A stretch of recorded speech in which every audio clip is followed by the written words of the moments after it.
Bienvenidas y bienvenidos a una emisión remota de Derecho a Disentir. Este es el espacio dedicado a las opiniones de jóvenes universitarios de diferentes disciplinas y escuelas que pondrán sobre la mesa los temas que más le interesan a la sociedad. Mi nombre es Regina Sánchez Azo y esto es Derecho a Disentir. Comenzamos.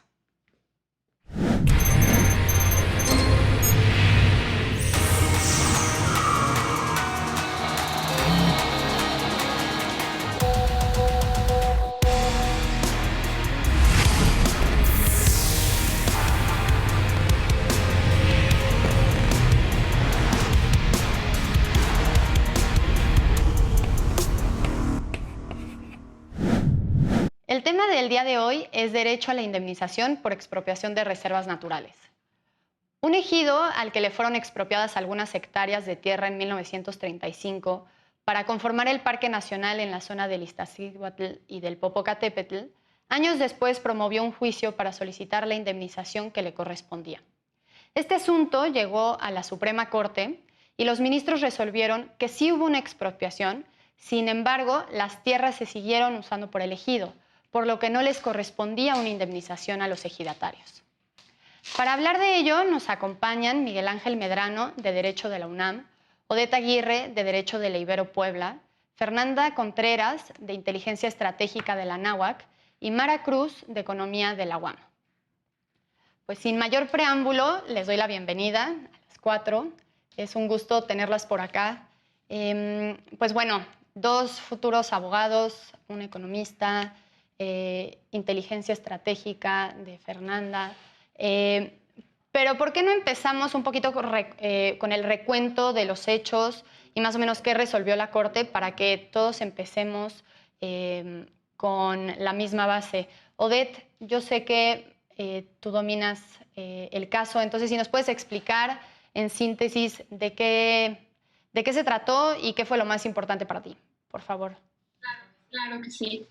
Como ya habías mencionado en un inicio, en 1934, el presidente de la República otorgó una sección de tierras de aproximadamente 196 hectáreas al poblado de Tlamanalco en el Estado de México. Esto fue a través de un decreto de expropiación, mediante el cual salvó los derechos de propiedad de los ejidatarios, otorgándoles un derecho a la indemnización correspondiente a la expropiación. En 1935, mediante una publicación en el Diario Oficial de la Federación, se emitió un decreto en el cual esta zona, que es del Popocatépetl y el Iztaccíhuatl, se le denominó como Parque Nacional, esto debido a su valor recreativo, histórico, educativo y también muy importante por la fauna y flora que posee esta zona. Fue en el 2012 que el ejido promovió un juicio ante el Tribunal Agrario, en el cual solicitaban la indemnización correspondiente a la expropiación, diciendo que ya desde 1935 se había decretado esta. Sin embargo, el tribunal la negó, ya que establecen que nunca se perdió la propiedad de los mismos. Al contrario, se probó que ellos mismos detentaban la propiedad. Inconformes con esto, promueven un juicio de amparo directo ante el tribunal colegiado, en el cual él resuelve que en realidad la ley de expropiación estaba siendo utilizada de forma retroactiva en perjuicio de los ejidatarios. Por lo tanto, les concedió el amparo y les otorgó el derecho a la indemnización. Ahora las autoridades, siendo las quejosas, interponen un recurso de revisión, el cual se va hasta la Suprema Corte de Justicia de la Nación y le toca a la ponencia de la ministra Yasmín Esquivel Moza para la proyección. ¿Cuáles fueron las circunstancias que estableció la Suprema Corte para irlas desarrollando más adelante? La Suprema Corte de Justicia, en la segunda sala, estableció que si bien es cierto dentro del decreto de 1935, se estableció que para declarar la reserva declarar una zona como reserva forestal o como parque nacional es necesaria una expropiación, de facto no se materializó la expropiación, es decir, en realidad nunca se perdió la propiedad, nunca perdieron la propiedad los ejidatarios, al contrario, seguían detentándola. Por lo tanto, el derecho a la indemnización no les correspondía. Y bueno, ese es un poco para ir entrando a detalles sobre los hechos y lo que dijo la segunda sala. Perfecto, Des, muchas gracias. Muchas gracias. Oye, Miguel Ángel, ¿por qué no nos explicas a todos los que nos están viendo y a nosotras cuatro qué es la expropiación para que así todos entendamos y tal vez un poquito ahondar en por qué luego es controversial el tema de las expropiaciones, ¿no? O sea, como en este caso, en este Parque Nacional de los Volcanes, en la zona del Popo y del Ista. Claro, mira, tradicionalmente en derecho la expropiación es un acto administrativo, es decir, corre a cargo de la autoridad central y básicamente lo que hace es recuperar, en términos del artículo 27 constitucional, recuperar el dominio de las tierras que le eran originarias, la propiedad de los inmuebles que le eran originarios y que habían estado sujetas previamente a una modalidad de propiedad privada. ¿Por qué las recupera? Por razones de utilidad pública. Y cuando se consuma la expropiación, una vez que recuperando esas tierras por razón de utilidad pública, es decir, satisfacer alguna necesidad social, colectiva, tal vez de algunos regímenes autónomos, como en el caso de indígenas que se han dado así, y una vez previa a esa recuperación, se brinde una correcta indemnización, es decir, un pago a quien era propietario originario y se le restituyeron esas tierras a favor de la nación, ¿no? Entonces, Claro. básicamente... Expropiar. Se necesita una causa de utilidad pública para poder justificar la expropiación y, por otro lado, a cambio de esto va a haber una indemnización, ¿cierto? Así es, esos son los dos requisitos esenciales de una expropiación: causa de utilidad pública, regresan al dominio de la federación o de los estados el bien, y a cambio hay una indemnización de quien fue afectada esa propiedad. Ese es el concepto básico de expropiación, tanto de nuestra corte como de corte interamericana, habiendo a veces expropiación de facto. Esa expropiación de facto es que no mediante un decreto, sino simplemente por ocupación física se surte esta expropiación de facto. O también expropiación como, digamos que equiparada o normativa, como lo hizo la Corte en el fallo, que ya platicaremos un poco más adelante, qué interpretación realizó la Corte sobre asimilar esta figura de expropiación y modalidades de la propiedad. De acuerdo. ¿Y por qué es tan controversial una expropiación? O sea, ¿qué derechos están en juego y por qué luego hace mucho ruido esta palabra? Porque es muy controversial. Bueno, de manera primigenia, o lo que nos dice la figura de expropiación de manera tradicional, es que se va a afectar la propiedad privada. Sin embargo, hay otras modalidades de propiedad. Existe la propiedad ejidal, que es el caso que nos ocupa, y entonces estamos hablando de que afecta no solo una propiedad o un interés individual, sino afecta derechos de una comunidad, de una colectividad, que incluso en sede de corte interamericana se ha protegido mucho de esta manera a pueblos indígenas, ¿no? Por ocupaciones de facto militares que se han dado en ciertos inmuebles, ciertas propiedades ejidales, así se han protegido. Entonces, por eso es tan controvertido, porque derivado de un derecho tradicional como es el de propiedad, podrían estar en juego incluso afectaciones a derechos sociales. Es por eso muy controversial. Claro, de acuerdo. Y Fernanda, ¿cómo qué tipo de afectaciones podrían tener las comunidades, o en este caso, el caso en concreto, qué afectaciones notaste tú que pudieron haberse dado en el momento de hacer esta expropiación, a pesar de que la propiedad se mantuvo por parte de los ejidatarios? Bueno, primero que nada, buenas tardes a todos. Para mí es un gusto compartir este espacio con todos ustedes. Y bueno, entrando en la materia, la verdad es que la Corte Interamericana menciona un punto muy importante que considero que es la clave de este tema que estamos tocando, y es que nunca debe de haber o ponerse en peligro la propia subsistencia del grupo y de sus integrantes. Por lo que siento que en esta zona expropiada debe, a la forma de convertirse en un parque nacional, se debe de considerar que hay pueblos indígenas ahí que habitan o habitaban estas tierras desde sus tatarabuelos, bisabuelos, es decir, ahí nacieron, crecieron y viven, y se encuentran totalmente arraigados, incluso a nivel ancestral. Y en efecto, el cambio de la tierra que conocían a una reserva natural sí afecta sus costumbres y tradiciones. Precisamente eso es lo que afecta, sus costumbres y tradiciones. Independientemente de que no se les haya quitado la tierra, sí hubo una afectación a sus costumbres y tradiciones, porque hay cierta limitación en el desarrollo de trabajo al ser una reserva natural, y también hay una limitación a la persona, por lo que lo anterior afecta a estas comunidades. Gracias, Fernanda. Perdón, Mara. Sí, tenías algo que decir, y si nos puedes decir un poquito más sobre los ejidos, qué son, por qué son importantes y aquí cómo están relacionados en este caso. Sí, claro. Pues los ejidos son extensiones de tierra que otorga el Estado a ciertos ciudadanos.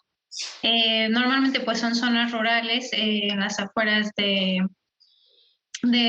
otras ciudades y pues estas por lo general se utilizan para asentamiento humano, es decir, pues para que las personas habiten ahí o como para uso común, es decir, para pues pastoreo de animales, etcétera, o como parcelas. Y en este caso, pues yo creo que lo que entra aquí como bueno, como una disyuntiva es cómo se contraponen tanto los derechos de las personas que habitan ahí y que pues usan los recursos que tienen ahí a la mano pues para como medio de subsistencia, pero a la vez la importancia que tiene pues que una zona se declare como parque natural, ¿no? Pues, como lo comentaba Odette, pues estas zonas son importantes tanto por su flora, fauna y pues por digamos, todo lo que aporta el medio ambiente, ¿no? Entonces creo que aquí entra como, pues, un poco debate de, pues, qué puede tener más importancia, ¿no? Las personas que se encuentran ahí o el derecho a todos los demás habitantes de un medio ambiente libre, por ejemplo, ¿no? Limpio. Totalmente de acuerdo.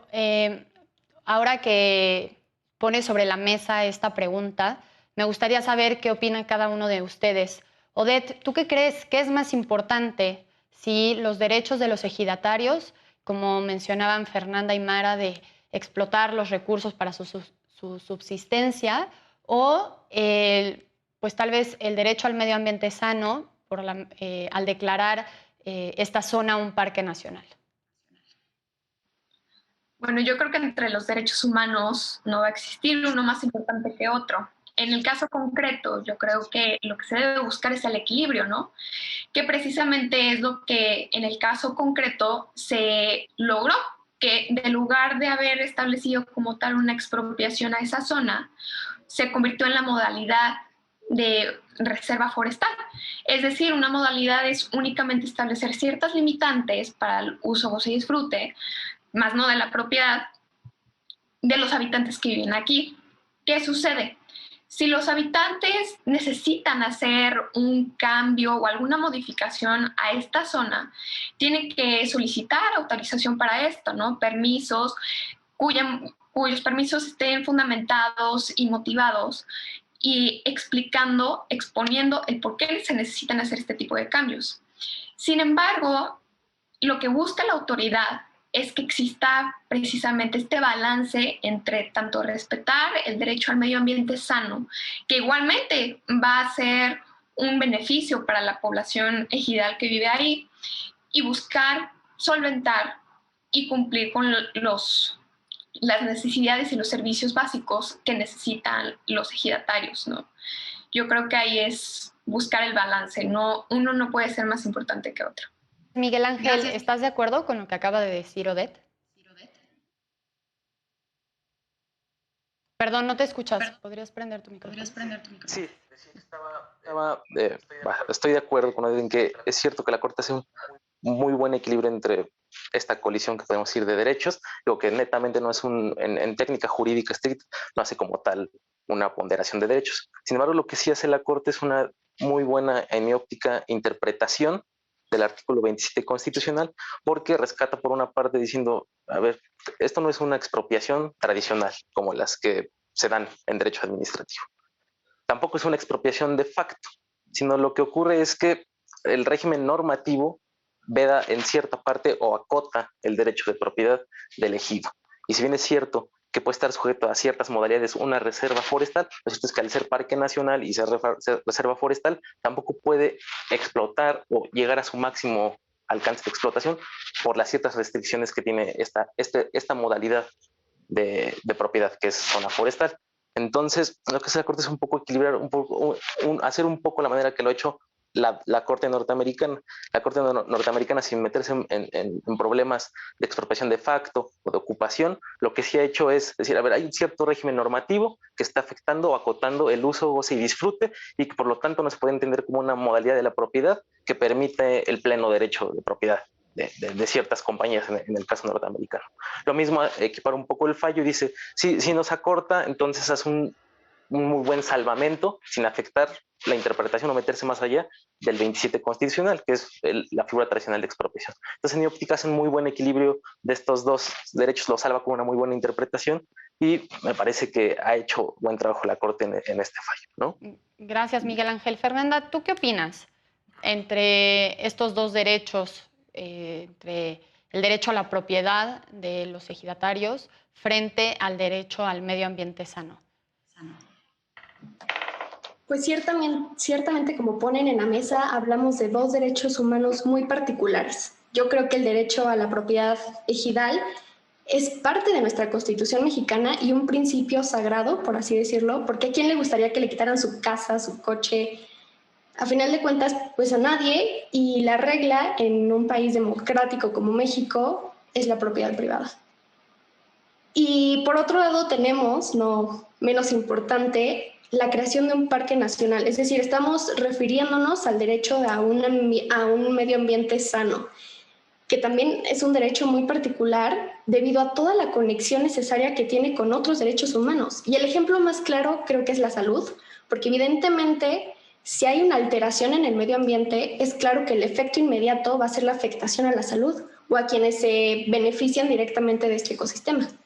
Por lo que creo que igual no es un derecho más importante que el otro, sino se debe de llegar a un equilibrio en el que está muy bien y justificada puntualmente la expropiación.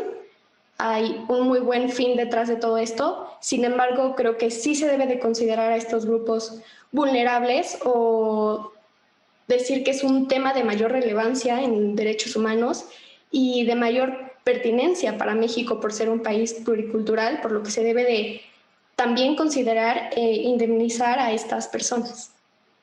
De acuerdo, gracias. Entonces, Mara, ¿tú qué opinas? ¿Estás de acuerdo con lo que dijeron los demás?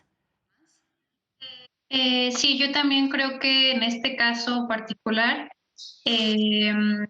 sí estuvo como muy bien manejado porque pues precisamente los casos que normalmente son más controversiales son en los que se hace expropiación, pero para pues intereses privados, ¿no? Ya sea para explotar los recursos naturales de las zonas o para construcciones de, no sé, vías de transporte, etcétera.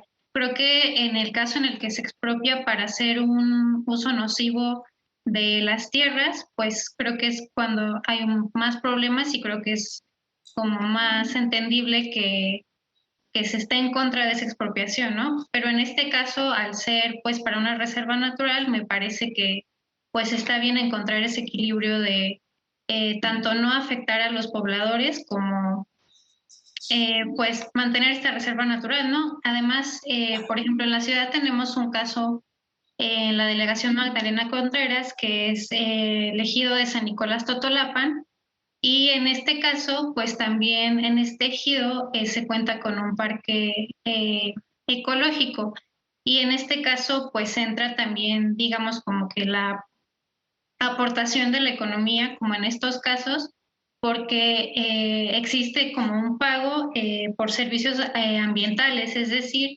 se dan incentivos económicos para que las personas que, por ejemplo, pues están en su ejido, pero de repente les dicen, es que ahora es parque nacional, no puedes hacer otras actividades más que con fines educativos o investigativos, de turismo de recreación, pues en este caso, pues también pueden encontrar actividades dentro de estos rubros para obtener recursos y protegiendo el medio ambiente, ¿no? Como en este caso, pues en este ejido se cuentan con recorridos, con granjas ambientales, con vehículos igual ecológicos, etcétera, todo como para cumplir pues lo que establece que solo se tiene permitido en un parque nacional, pero pues a la vez, digamos, ellos puedan obtener pues remuneraciones, ¿no? Sí, que haya un aprovechamiento de por medio, ¿no? Me imagino. Me parece muy interesante el caso del que nos platicas, Mara. Ahorita se nos acabó el tiempo del primer bloque, pero me gustaría que platicáramos de otros casos de los que hayamos escuchado o que estén en boga en el siguiente bloque, si les parece bien. No se despeguen, en unos minutos más estamos de vuelta aquí en Derecho a Disentir.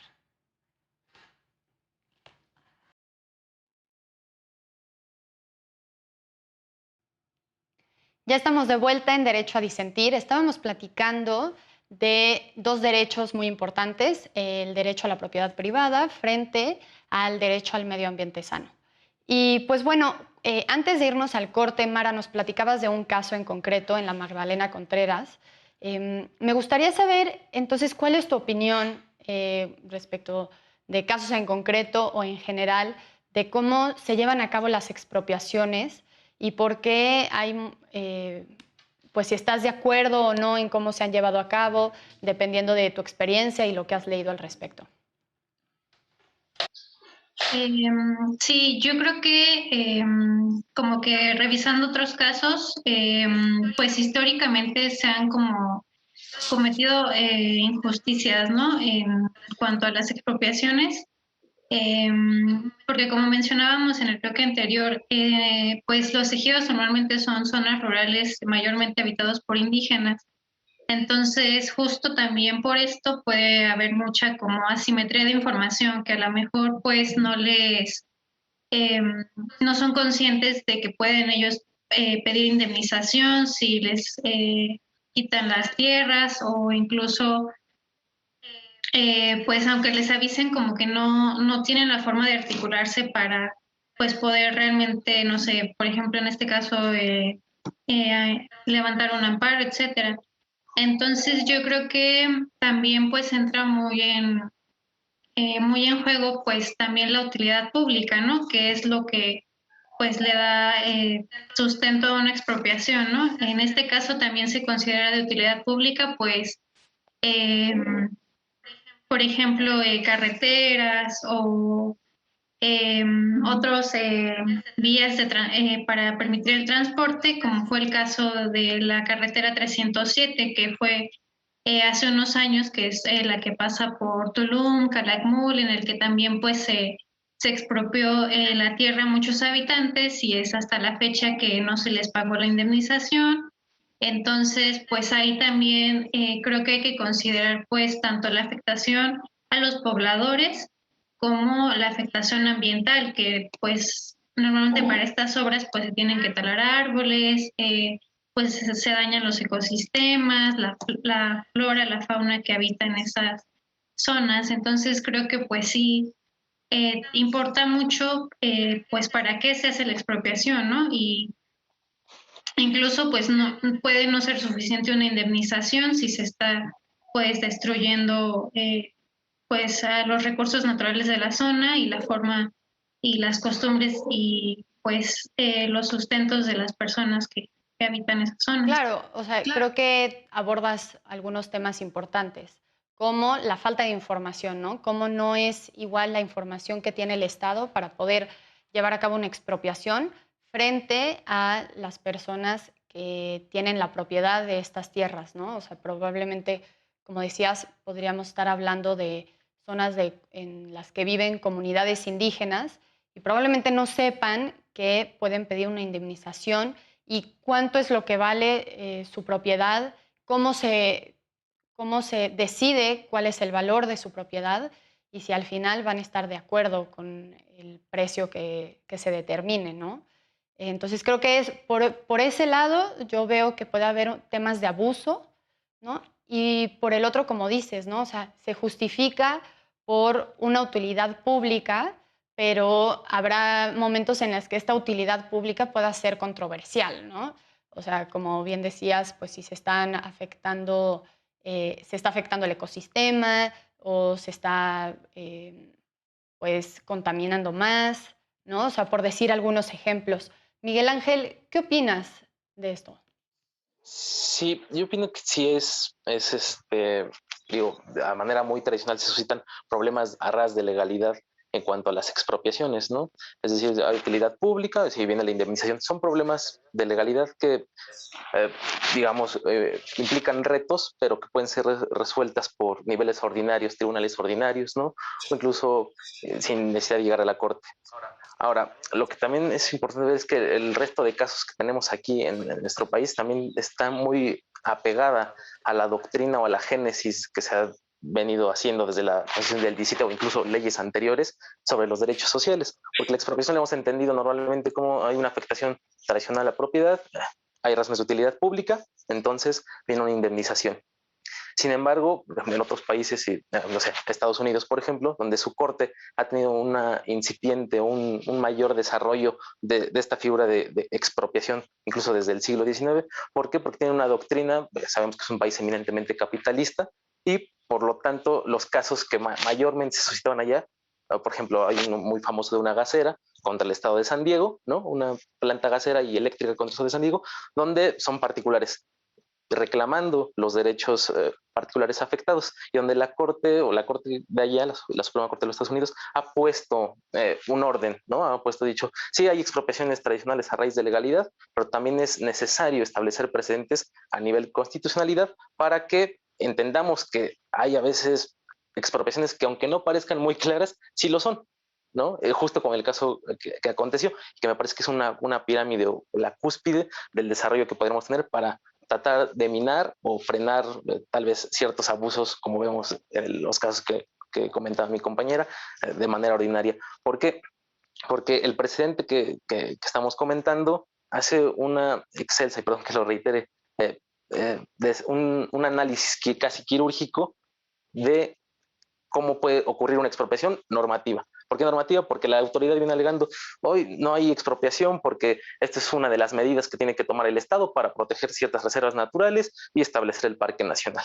Sin embargo, y aquí es lo interesante, se retrotrae en el tiempo, interpreta la Constitución vigente en 1935, interpreta los reglamentos y las leyes federales, la ley de zonas rurales en ese momento vigente, y digamos que hace un análisis distinto. En vez de bajar de Constitución para abajo, sube a raíz de legalidad, sube hasta nivel constitucionalidad y dice, sí, toda zona rural que va a ser zona protegida o un parque natural, necesariamente requiere un acto administrativo, que es un decreto presidencial, para ser afectado. Por lo tanto, es una expropiación. Entonces, al descentrar así que ya hay utilidad pública, eso no estaba en debate, va a ser un parque nacional. Sin embargo, claro que viene una indemnización correspondiente, ¿no? Ese es el plus que ha hecho la Corte en ese fallo. O sea, decirnos, hay expropiación tradicional, expropiación de facto, y hay otras veces, como lo hace la Corte norteamericana, expropiación normativa, o ellos le llaman doctrina del dominio eminente en Estados Unidos, ¿no? Es decir, el Estado puede recuperar siempre sus tierras, pero ¿cómo sabremos si hay o no una afectación a derechos particulares? Analizando si hay alguna norma, alguna ley general, algún acto de autoridad que normativamente mine o afecte ese derecho a la propiedad. Justamente lo que pasó aquí. Entonces me parece que es un precedente muy importante para tratar de apaciguar o opacar abusos a nivel de legalidad, como los casos antes citados, ¿no? Gracias, Miguel Ángel. Creo que de lo que dices me quedo con que en la ejecución de las expropiaciones puede haber ciertos abusos. Dentro de la ley ya se dice qué es lo que se debe de hacer y pues lo mejor sería pues que el Estado se apegara al texto de la ley, ¿no? Odette, ¿tú qué opinas sobre las expropiaciones, sobre esta en específico y pues si se te ocurren algunos otros casos controversiales de expropiación y por qué la gente tiene que saber sobre esto? ¿Por qué nos tienen que seguir viendo? Claro, yo creo que más que nada por lo que decías ahorita sobre los abusos de autoridad. Aquí en Quintana Roo, que es desde donde estoy transmitiendo, hay un ejido que se llama Felipe Carrillo Puerto, en el cual acusan al gobierno de no haber realizado el pago de la indemnización, que ellos particularmente hicieron un avalúo de 200 millones de pesos. ¿Por qué tanto dinero? Porque son ejidos que van de una extensión desde Cancún, que es al norte de Quintana Roo, hasta Chetumal, que es casi al sur, teniendo en cuenta que Quintana Roo es un estado mediano grande, ¿no? Ellos dicen dicen que incluso han manifestado con el actual presidente mediante cartas que antes de la construcción del Tren Maya, por favor, se les realice el pago, porque este adeudo data desde el periodo de Ernesto Zedillo, finales del periodo de Ernesto Zedillo a inicios del periodo de Vicente Fox. Estamos hablando de más de 20 años de adeudo y que no se ha hecho justicia para la propiedad de estas personas, ¿no? Vulnerando así los artículos 14, 16 y 27 correspondientes al principio de la legalidad, principio del debido proceso y, bueno, propiedad de la nación. Creo que es algo, la expropiación cuando se fundamenta y se motiva de manera debida es buena relativamente. Sin embargo, nuestras autoridades, ¿no? Bastantes veces abusan de su poder e incluso se les olvidan estas deudas pendientes que tienen con los particulares, transgrediendo los derechos fundamentales, ¿no? Que es el patrimonio de las personas. En el caso concreto, por lo que vemos, realmente no fue una expropiación, ¿no? Como hemos establecido, ha sido un establecimiento de modalidad de propiedad. Es decir, únicamente fue la limitante, sí privarles del derecho de poseer, ¿no? Este bien inmueble. Sin embargo, para otros casos específicos, como los que ya hemos mencionado, claro que existen abusos. Y de esos no son los únicos, hay muchísimos. Así que hay que tener mucho cuidado y la gente sí necesita tener conocimiento de estos procedimientos y que ellos mismos tienen derecho a una indemnización oportuna, razonable y proporcional. Sí, de acuerdo contigo, Det. Es impresionante que años después no se paguen estos adeudos después de haber hecho una expropiación, ¿no? O sea, que el Estado recupere esas tierras y a los que ya detentaban la propiedad se queden sin nada, ¿no? O sea, imaginemos. Esta expropiación inicialmente, pues fue hace mucho tiempo, fue para la construcción de la carretera 307, que va desde Cancún hasta Chetumal. Y ahora, aún conociendo este adeudo que tienen, ya hay otros proyectos, como el Tren Maya, ¿no? O sea, realmente no se visualiza los derechos de los ejidatarios, se visualiza los intereses, pues, de las propias autoridades, ¿no? Hay un doble aprovechamiento, ¿no? O sea, primero por la primera carretera y luego ahora, pues, obviamente, ¿no? Como el turismo en Quintana Roo es altísimo, pues la importancia de crear nuevas alternativas de transporte en la zona, pero en la que los derechos de estos ejidatarios, pues, se han visto mermados, ¿no? Fernanda, ¿qué opinas de todo lo que vamos platicando?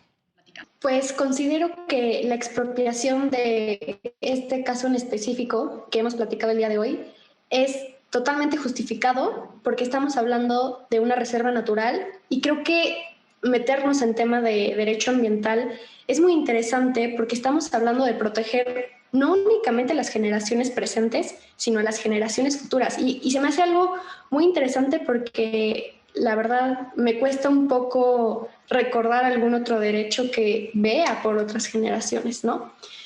Pero también hay una parte muy importante que hay que considerar y es que a las personas que les está afectando, estamos hablando de comunidades que creen que los volcanes y las montañas que están en esa zona son deidades y al mismo tiempo seres vivos, ¿no? Entonces, realmente hablamos de toda una tradición y cultura muy interesante que se debe de respetar y por eso creo que sí tuvo que existir una indemnización para ellos, porque el diálogo entre culturas siempre nos va a enriquecer y enriquecer la forma de que vemos al mundo. Y es muy importante preservar estas comunidades y darles ese reconocimiento de respetar lo que ellos crean y no discriminarlo. Sí, tocas un tema muy interesante, bueno, dos, yo diría. El primero, sobre la cultura de las comunidades indígenas aledañas y de cómo consideran los volcanes. Bueno, pues hay leyendas, ¿no?, que versan sobre estos dos volcanes. Y por otro lado, el derecho al medio ambiente sano, ¿no? Y esto de las generaciones futuras, que me encantaría saber lo que tienes en mente al respecto, Mara? Sí, como menciona Fernanda, creo que es muy importante como no deshumanizar a los afectados, ¿no? O sea, no hablar solamente en términos de ejidatarios y personas que viven ahí, sino realmente dotarlos, pues, como hace Fernanda, de sus características, ¿no? De que la mayoría, pues, son personas indígenas que, pues, históricamente han sido grupos oprimidos, ¿no? Además de eso, pues, como menciona ella, es súper importantísimo su cultura, o sea que su relación con la naturaleza es totalmente diversa de cómo se concibe normalmente, pues, en, digamos, nuestra sociedad occidentalizada, ¿no? Es decir, su relación con la naturaleza, pues, es mucho más, pues, de respeto, de adoración, o sea, estas comunidades a lo largo de su historia, pues, contando mitos, contando estas leyendas, pues han generado una cultura pues mucho de protección, de cuidado. Entonces yo creo que pues también es no solo quitarles pues su hogar, o sea, como el pedazo, la hectárea de tierra que les corresponde de acuerdo al ejido, sino pues quitarles también pues sí, parte de sus culturas, de sus tradiciones, de cómo están viendo ellos pues su entorno, ¿no? A diferencia de como cualquier otra persona que no pertenece a la comunidad podría haber una carretera, pues es creo que es muy importante rescatar pues precisamente quiénes son los afectados y realmente pues caracterizarlos con todo lo que pues se les afecta. No, totalmente de acuerdo. O sea, al final se ha reconocido que la relación de las comunidades indígenas con el medio ambiente va de la mano, ¿no? Porque para ellos tiene un valor no solo práctico para su vida diaria, sino también espiritual. Y por lo mismo es que lo protegen y se preserva, que incluso ya pues organismos internacionales han reconocido que deberíamos de aprender de ellos y de sus prácticas para que nosotros busquemos la forma de utilizar los recursos de tal manera que no nos los acabemos antes de poder pues, tener nuevos recursos, ¿no? O sea, que sean consumidos de manera sustentable. Odette, ¿qué opinas sobre esta temática? Bueno, yo concuerdo, no tenemos un instrumento internacional muy importante que es la Declaración de Río de Janeiro, ¿no? En la cual, bueno, fue de los principales para que en nuestra Constitución se reconociera en el artículo 4º, párrafo 5º, el derecho a un medio ambiente sano, ¿no? Incluso antes de esta declaración, en si leemos el decreto presidencial de 1935, es algo que me parece muy interesante, ¿no? Porque estamos hablando que el derecho al medio ambiente se reconoció como por ahí de los 90, finales de los 80. Y el decreto estamos hablando en 1935, cuando se le reconoció al parque, ¿no? Bueno, a la zona de Popocatépetl y Iztaccíhuatl como un parque nacional, reserva forestal. Ya menciona mantener el equilibrio climático, habla sobre la diversidad forestal, la diversidad flora y fauna. Entonces, nuestro país realmente de un inicio ya se estaba dando cuenta de estas peculiaridades y de la importancia que tiene nuestro entorno natural a beneficio incluso de nosotros mismos, ¿no? Aunque nos limitemos un poco en el consumo, en la producción de ciertos productos, lo que realmente estamos haciendo es extender nuestra propia calidad de vida a la par de la calidad de vida de la naturaleza, ¿no? Entonces, si lo vemos desde un enfoque más individualizado o egocéntrico al humano, en la medida que nosotros cuidemos el medio ambiente, nos vamos a cuidar nosotros. Y es por eso que es un derecho humano, ¿no? E incluso ya se le está buscando que a los propios ríos, a los propios bosques, sean objetos de derecho, ¿no? Es todavía una cuestión que está un poco, no está tan bien permeada, pero ya se le está viendo de esta forma, ¿no? Es al nivel a que ha llegado la importancia, bueno, que ya le hemos dado y que se merece la importancia del medio ambiente. Me quedo con la importancia del derecho al medio ambiente sano y cómo se ha desarrollado en los últimos años. Y como mencionas, Odette, que es muy interesante que en el decreto, cuando se decidió que se iba a crear este parque nacional, ya se estaba reconociendo el valor, ¿no?, del ecosistema, de pues, esta franja montañosa entre Morelos, Estado de México y Puebla. Pues bueno, ahorita regresamos al tercer bloque y por favor no se despeguen, que en unos minutos más estaremos acá de vuelta en Derecho a Disentir. Ya estamos de vuelta en Derecho a Disentir. Estábamos platicando sobre el derecho al medio ambiente sano y cómo se trató de proteger a través de la creación del Parque Nacional de los Volcanes Iztaccíhuatl y Popocatépetl en 1935. Y bueno, retomando un poquito el tema, me gustaría saber, Miguel Ángel, ¿cuál es tu postura sobre la importancia de este derecho y en el caso que nos ocupa?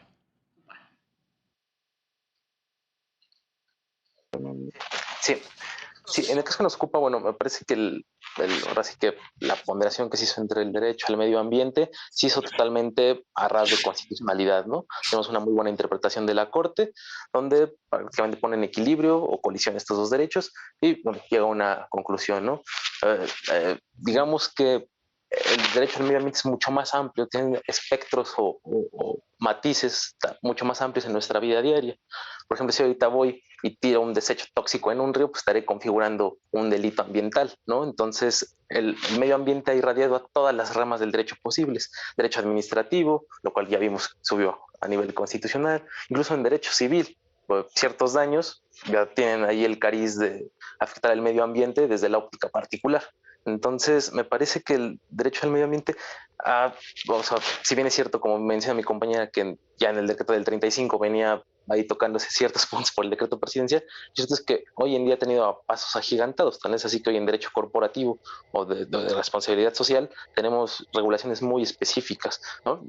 Si yo hoy tengo una empresa y decido establecerle un programa de cumplimiento para minar delitos, entonces tengo que tocar esa parte de derecho ambiental, y más si soy una constructora o me dedico, no sé, a manejo, tratamiento de residuos, ese tipo de cosas ha irradiado a nuestra vida diaria. Entonces no es novedoso, no es sorpresa que tengamos que, incluso en sede jurisprudencial, tocar o emitir ciertos lineamientos para que el resto de autoridades, como en cúspide, puedan seguir esos mandatos. Entonces, desde mi óptica, el medio ambiente, digo, ha sido incluso tocado por Corte Interamericana de Derechos Humanos, como mencionaba mi compañera hace ratito, este tipo de, se afecta a las comunidades en sus tradiciones, costumbres, se hace la ponderación, derecho de propiedad comunal, propiedad ejidal, y se refuerza con Corte Interamericana a través de las convenciones pertinentes y ¡pum!, se eleva un fallo. Aquí mi dolencia o mi punto oral sería siempre está este justo equilibrio, siempre cuando hubiese o hay la indemnización correspondiente, ¿no? O sea, porque esta expropiación normativa, modalidad de propiedad, la Corte se mete ahí en analizar un poco, o sea, utilidad pública, no hay un sopesar de que no hay utilidad pública. Aquí el desideratum o el dictum tendría que versar sobre la indemnización, ¿no? O sea, ¿indemnización o no? Claro, es normativamente se afecta o se mina el disfrute, el uso y disfrute de esa propiedad. Entonces tú dirías, ya empezando a platicar sobre las conclusiones, en este caso, ¿tú crees que debió de proceder una indemnización a los ejidatarios?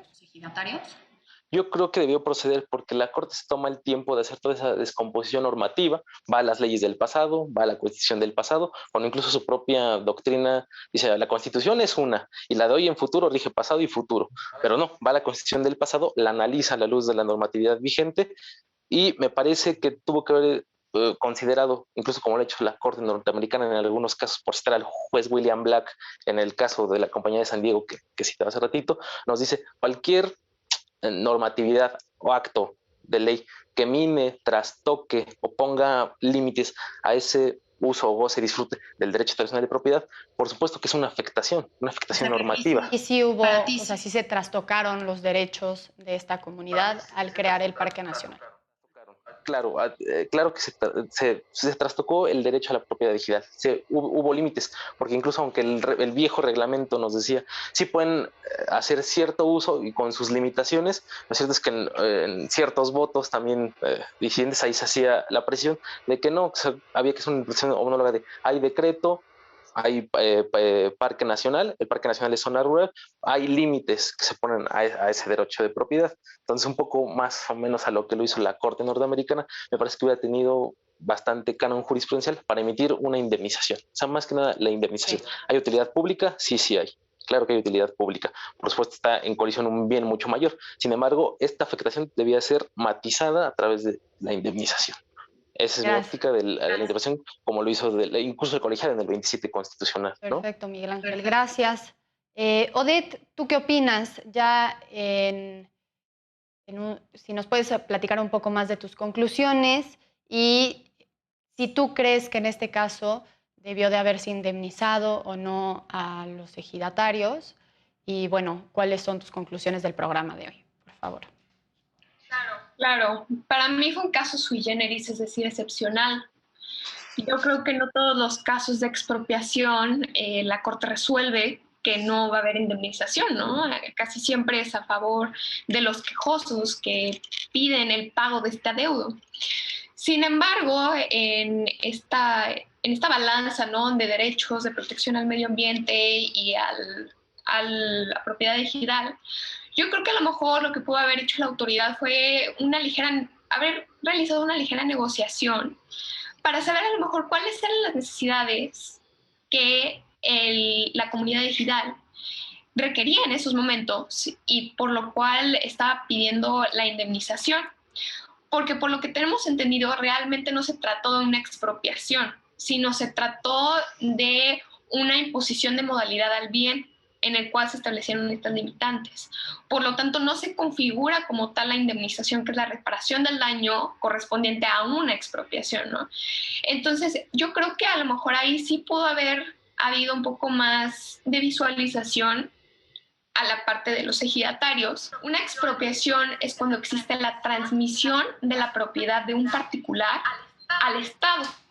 Y como había ya mencionado en los bloques anteriores mi compañero Miguel, se necesitan dos razones: que exista una utilidad pública que esté fundada y motivada del por qué se necesita ese bien específico, y que a reparación de exista una indemnización, el pago de una indemnización que es cierto monto de dinero.